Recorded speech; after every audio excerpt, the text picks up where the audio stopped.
good morning, good afternoon, good evening, whatever time it is, wherever you are tuning in. Thank you so much for joining me today for Facebook Live.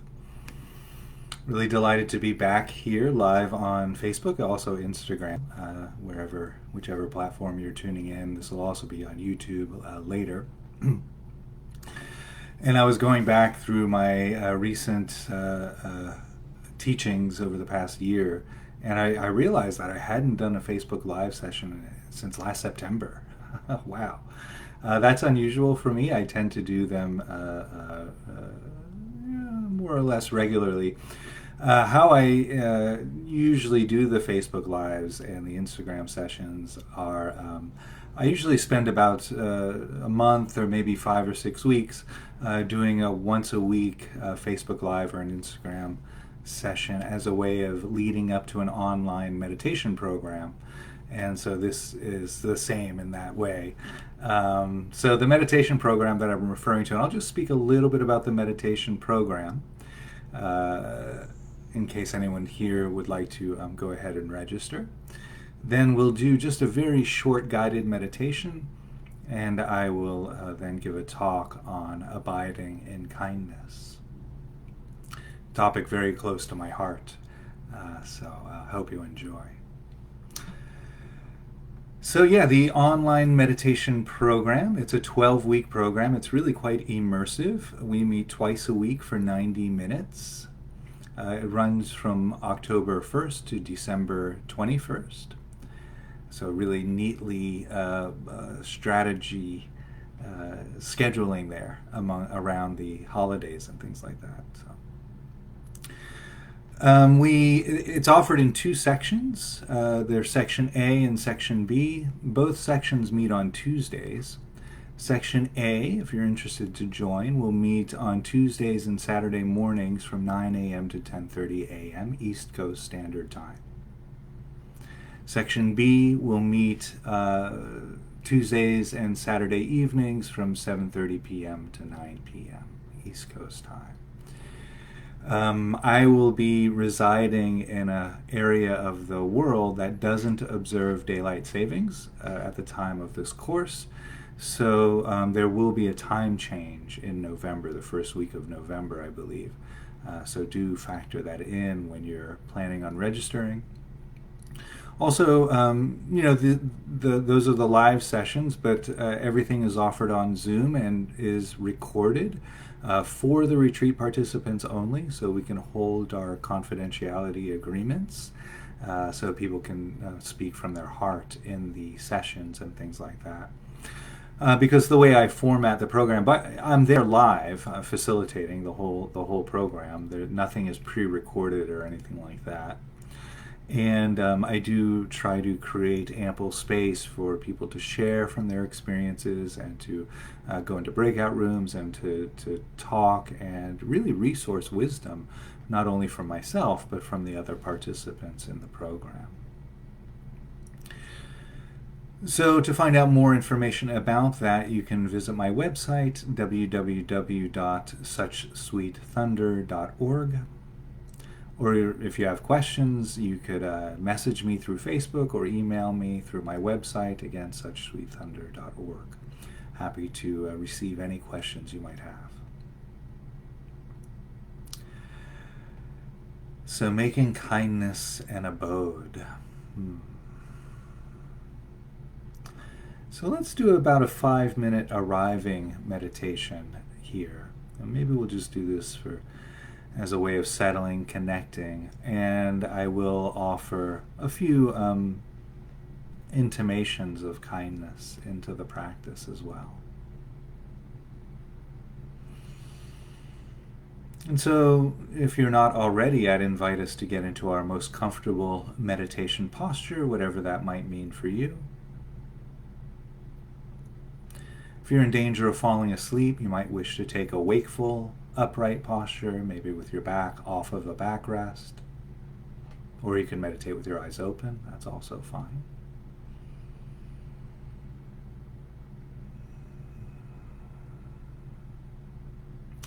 So in a few moments' time, I'll ring the sound of the bell, and I'll guide us in.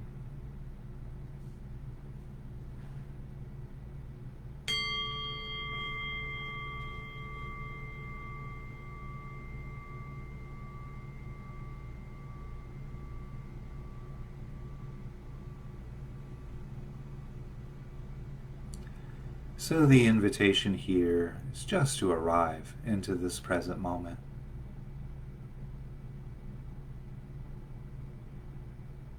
There are many ways of arriving and connecting to the present moment. And for this practice, let's start with the experience of sound.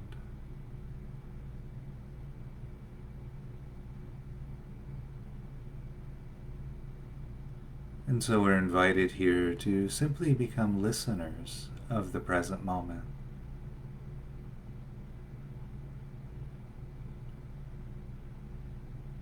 So we might notice sounds generated by nature. There might be a bird song coming in from outside, a dog barking nearby, or a conversation unfolding. The sound of wind or rain, perhaps.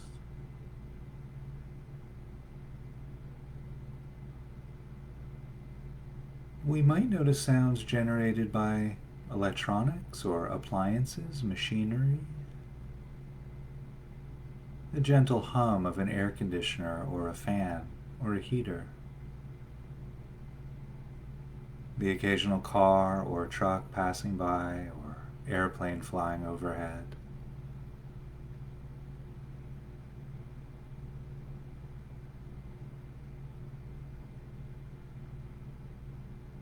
By bringing awareness to the experience of sound in this way, we, in a sense, are practicing acceptance. Not trying to change the sounds or change the present moment in any way. Simply receiving the sounds.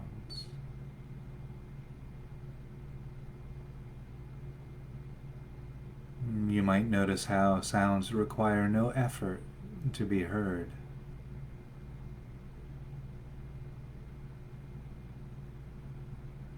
Well, you just rest, open and clear, and sounds appear and they're known.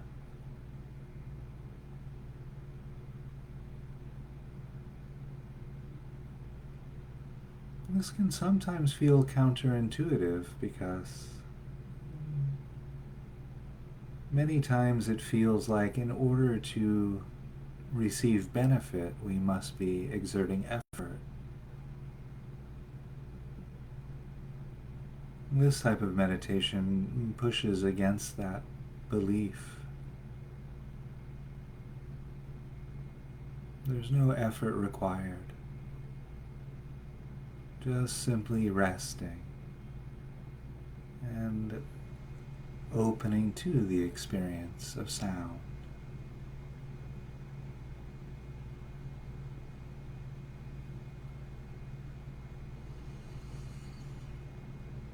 And so you might notice the mind wandering away from sound. That's very normal. And in that case, you might label that thinking, allowing the thoughts to fade and returning back to hearing. Simply noticing the sounds.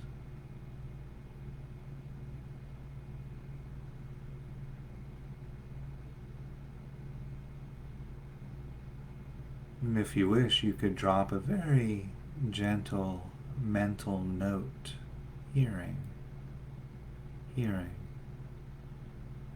maybe every 15 seconds or so, as a way of staying connected to the experience of sound. Hearing.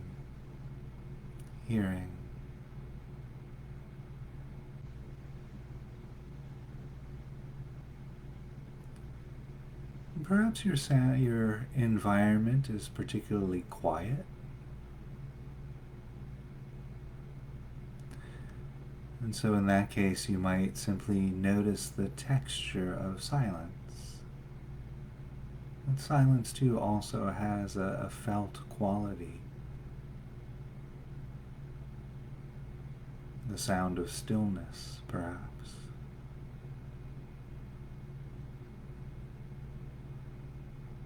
Hearing. hearing.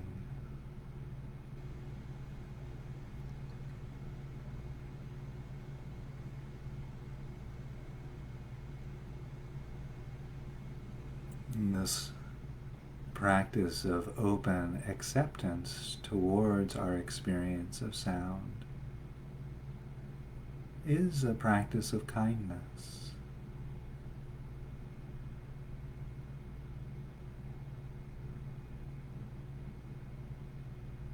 When we can practice this open acceptance of sound, we can pivot to other experiences we may have. Open acceptance of the visual field, colors, shadows, light, space. Open acceptance of people that we meet. A radical act of kindness. Open acceptance of ourself.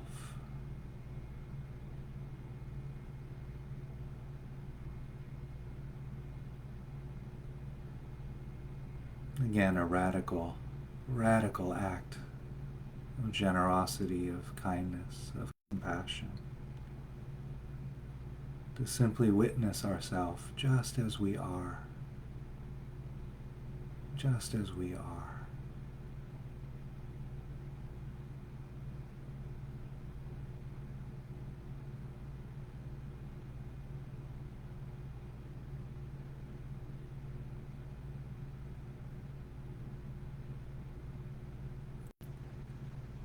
And so in a few moments' time, we'll begin to shift away from this guided meditation and back into a conversational space. And I'll cue that by ringing the bell 3 times.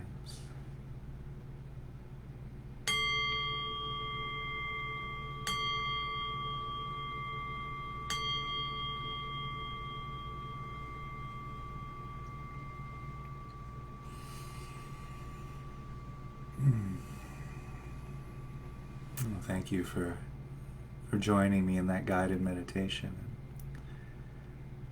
I was about 4 minutes in, perhaps. I don't know. I wasn't watching the clock, to be honest. But in the middle of that, I thought, it would just be nice to just keep going with this for a while. Oh yeah, I have a talk that I wanted to offer. So.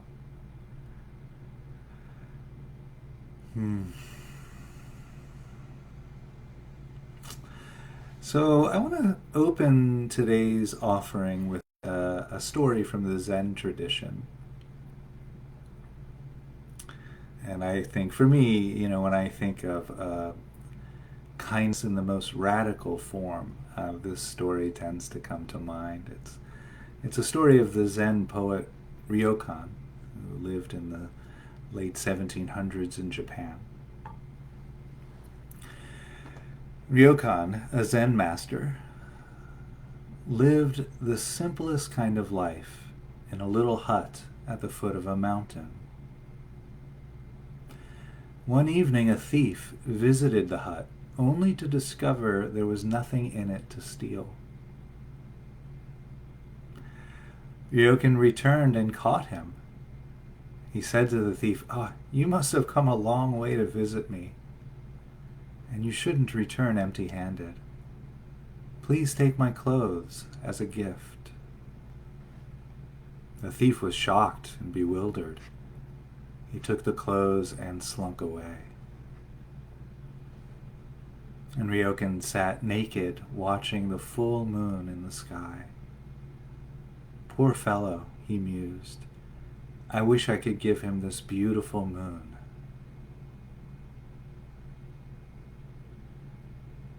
Poor fellow. I wish I could give him this beautiful moon. Wow. Wow.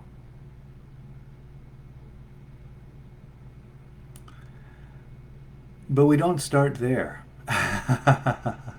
It's unreasonable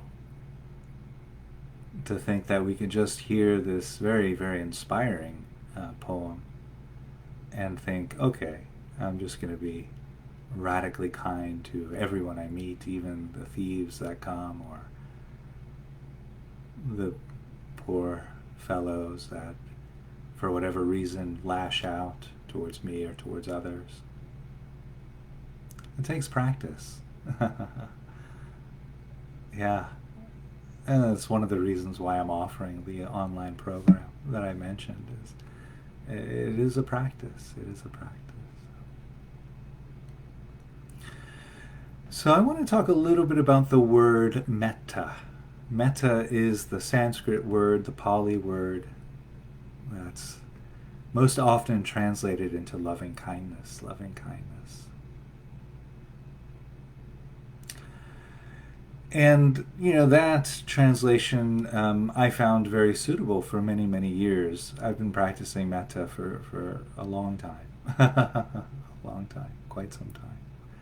And I found that the translation loving kindness to be quite fine for many years.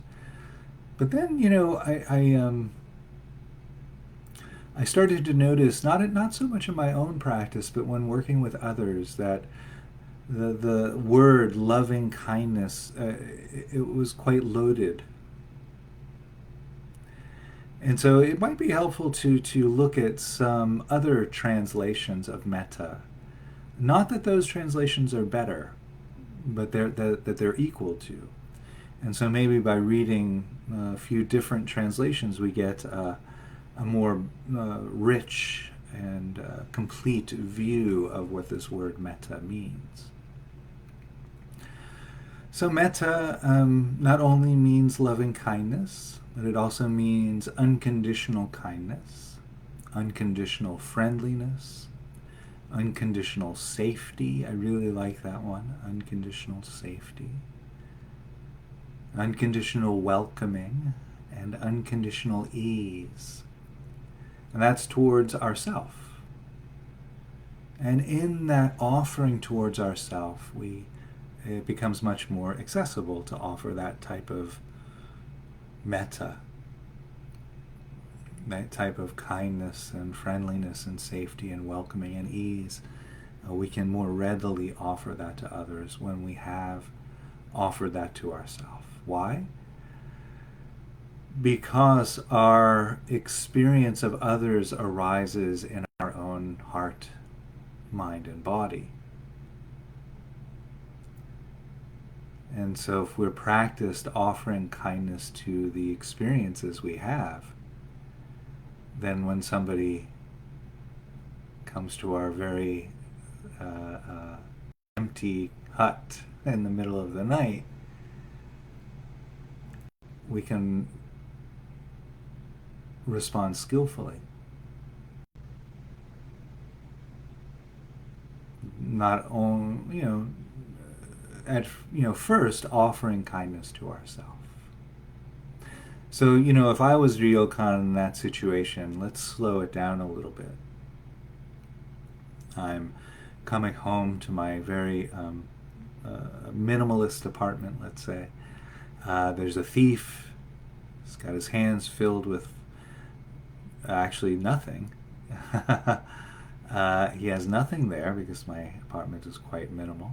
And so I say, well, first, before I offer him the clothes off my back, I would be shocked and perhaps upset, disgruntled. So I would turn to myself and say, ooh, yeah, this is hard right now. This is a challenging moment. So turning to myself and offering kindness to myself first.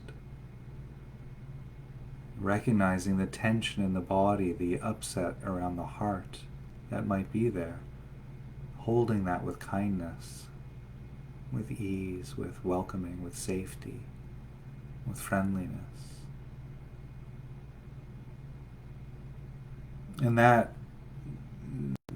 provides one with the spaciousness of mind and heart to then move forward in a skillful way. Now, I might not have offered the clothing off of my back to the thief, I don't know. But the options become a lot more. right? We're not tethered to our habitual reactions at that moment.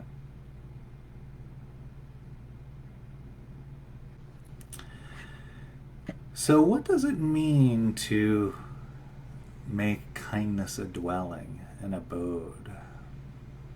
So, one might think of, okay, so like an abode, like a house or a hut, kindness is a composite made of other materials, let's say. And so as a thought experiment, and this is one of the exercises we would explore in the course that I'm offering, as a thought experiment, you might make a list of the raw materials that you would like to have when constructing your abode of kindness. For example, and I've done this as a thought experiment myself, and for me, the first thing on the list was generosity.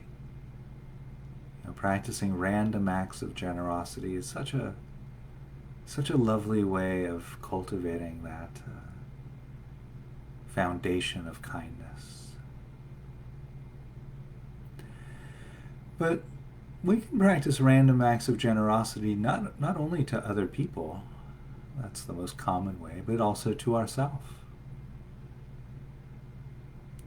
And how often do we actually practice random acts of generosity towards ourselves and we don't even acknowledge it? Did you have breakfast this morning? That's nourishment for yourself. That's generosity. That's giving. Did you brush your teeth this morning? Again, that's an act of self-care, of generosity, of giving. Did you make time to spend with a pet or a loved one? Again, that's an act of generosity towards yourself. Towards yourself. So part of the exercise there is to acknowledge when we are offering generosity to ourselves. And to pause and really acknowledge that, really feel in the body, what does it feel like to be kind, to be generous towards ourselves in this way that so often goes overlooked. Gratitude is another, I think, foundational aspect of my abode of kindness. I was just looking at some brain scans earlier this morning. This is what I do to entertain myself. I was looking at brain scans of people who were meditating on gratitude. So lovely to see how the reward centers in the brain and the nervous system light up when we take stock of what's good in our life. Interestingly enough, too, gratitude, generosity, these are really two sides of the same coin, right? When we're practicing giving to someone else, we're also giving them the opportunity to receive open-heartedly. And in that receiving, they can practice gratitude. And when we are able to receive kindness from another with an open heart, we give the other person the opportunity to practice generosity.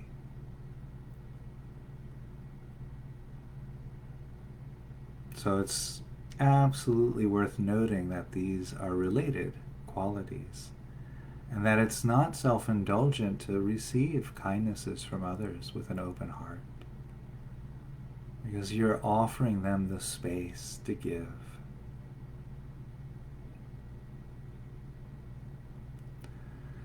Smiling, love it. I would put that as probably a beam in my abode, in my hut of kindness, smiling. Again, there's lots of science around the benefits of smiling, and even if the smile feels contrived or forced, it lights up the reward centers in the brain. It sends endorphins into the nervous system. And so maybe, if you'd like, as you're listening to me, and you might offer yourself a smile and just to notice, maybe placing a hand over the heart while smiling.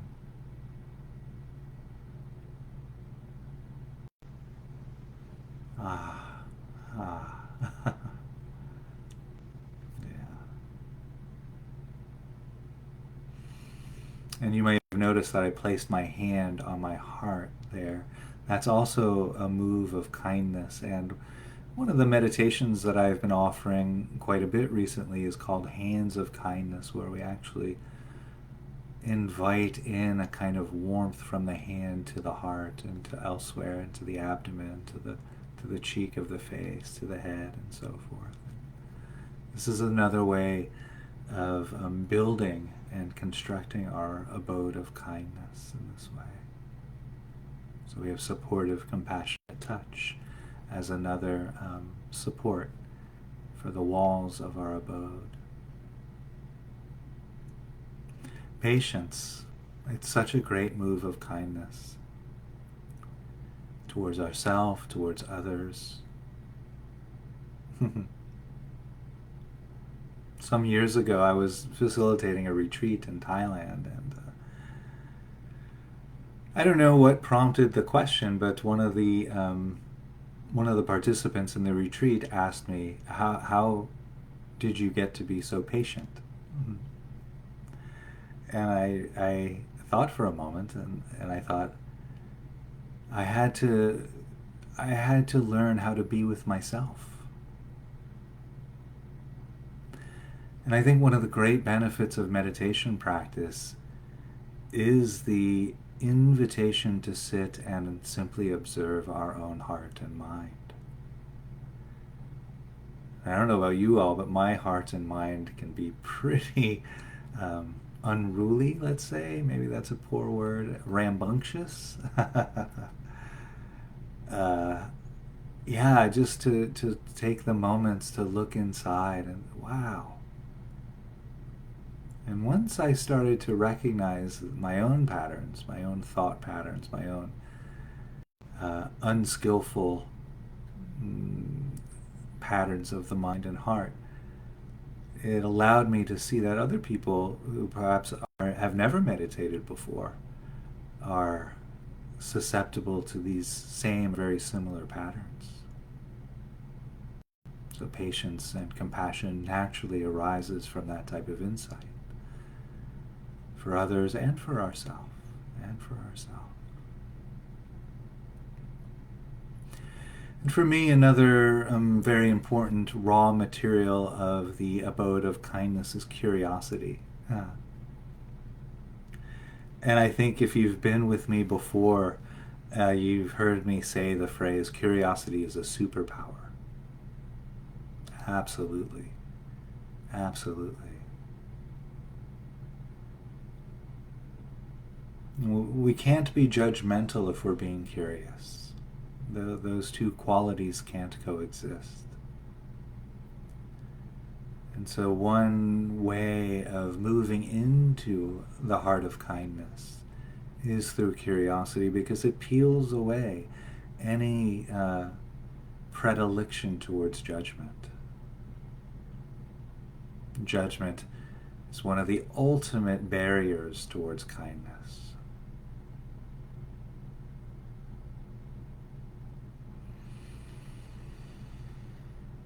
And so these are a few of the raw materials of my hut of kindness. And I would really invite you to make your own list. What causes and conditions bring your heart and mind into a place of kindness? Safety, another one. It's very challenging to offer kindness to our own heart and to the hearts of others if we're feeling threatened or in danger somehow. Even there, though, there is a window. There is a window of opportunity when we recognize what feeling unsafe feels like. We can offer kindness to that feeling. we can hold that feeling of being unsafe in that warmth of kindness. You might even say to that feeling of being unsafe, ah, I know. Yeah. It's like this sometimes. And then perhaps recognizing that 8 billion other people in the world feel unsafe from time to time. So we have this huge community of support that we can draw from. Of course, there are varying degrees of safety dependent on many factors. And at the same time, it's safe to say that all human beings have felt some degree of threat or danger, safety, unsafety rather. So that can sometimes be a way of easing that quality. Also, another helpful way of working with feeling unsafe is to recall a time when you felt safe and really go into that feeling. Really immerse yourself in that feeling of safety, even if it's from a memory. That can be a tremendous resource. Or you might really intentionally cultivate a space of safety. It could just be in your bed under the covers, or taking a walk with a good friend, spending some time in nature or with a pet. And intentionally finding a space where you feel very safe. And then really going into that feeling of safety. What does that feel like in the body, the mind, the heart, to feel safe?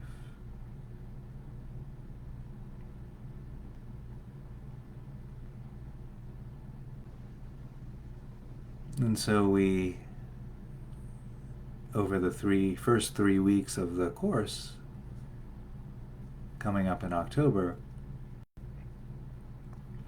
we'll be exploring, cultivating this abode of kindness.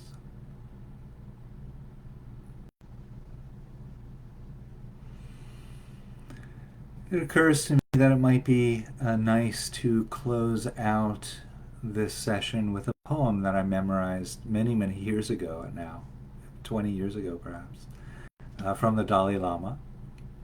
Oh, and by the way, I do want to mention that in the course, in the program, everything that I offer is, firstly, it's offered in a trauma-informed framework. I am a certified trauma professional, and so that influences my offerings very deeply.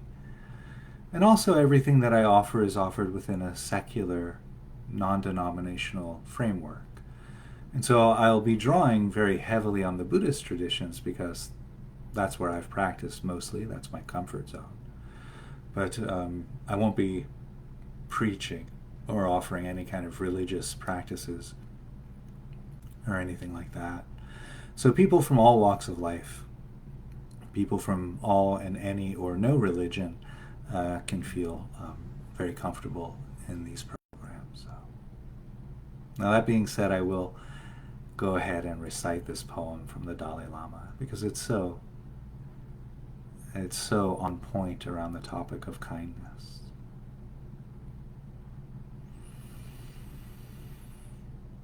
May peace prevail in the hearts of humanity. May all be kind to each other.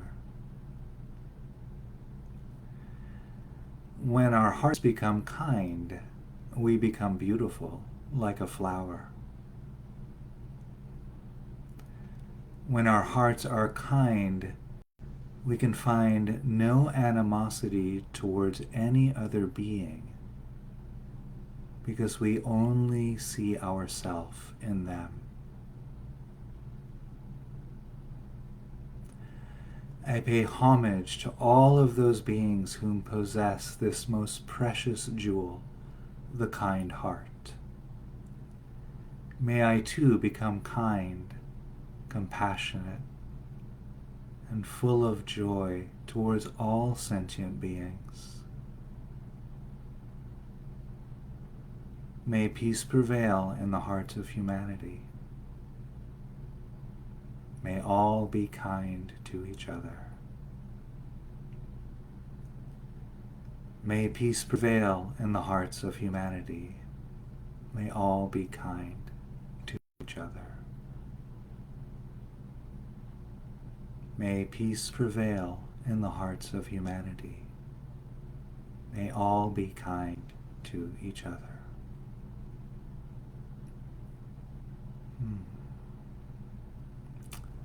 So thank you again for joining me. And I'll ring the bell to close out our time together. Thanks again.